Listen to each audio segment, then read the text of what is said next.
এতিয়া ৰাতিয়ে আহিছোঁ নে ৰাতিপুৱা আহিছোঁ স্কুললৈ ক'ব নোৱাৰোঁ, মানে এনেকুৱা এটা পৰিস্থিতি, আন্ধাৰ হৈ গ'ল চাৰিওফালে। মানে গধূলিৰ দৰে।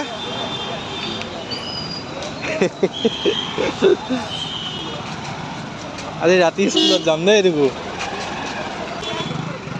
দিয়া নাই বৰষুণ এতিয়াও। স্কুল পাই গ'লে কিয়?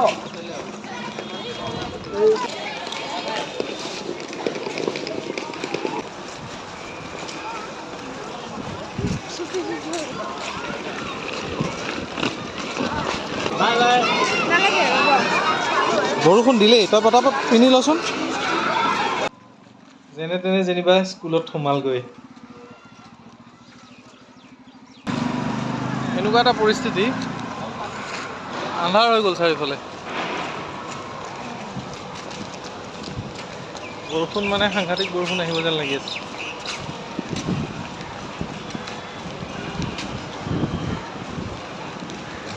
এই ৰাতিপুৱাৰ সময়ত কিন্তু এনেকুৱা লাগিছে যেন আমি ৰাতি আহিছোঁ।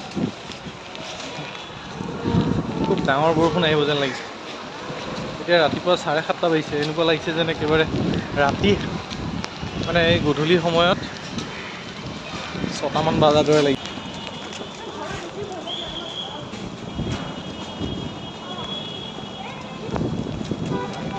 ধুমুহা আহেনে কি আহে ক'ব নোৱাৰোঁ। দিলেই আৰু বৰষুণ দিছে। আমি যেনিবা অলপ সোনকালে অহাৰ কাৰণে ভিজিব লগা নহ'ল, কিন্তু বাকী বহুত ষ্টুডেণ্ট বাহিৰতে থাকি গ'ল, বৰষুণত যাব পৰা নাই।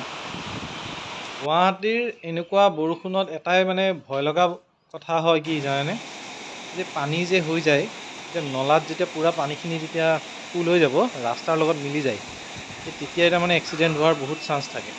এই বাচ্ছা বা ডাঙৰ মানুহে যোনেই হওক, যদি পৰি যায় তেতিয়াহ'লে বৰ ডাঙৰ ঘটনা ঘটি গৈছে গুৱাহাটীত। তেনেকুৱা সাৱধান হোৱাটো ভাল।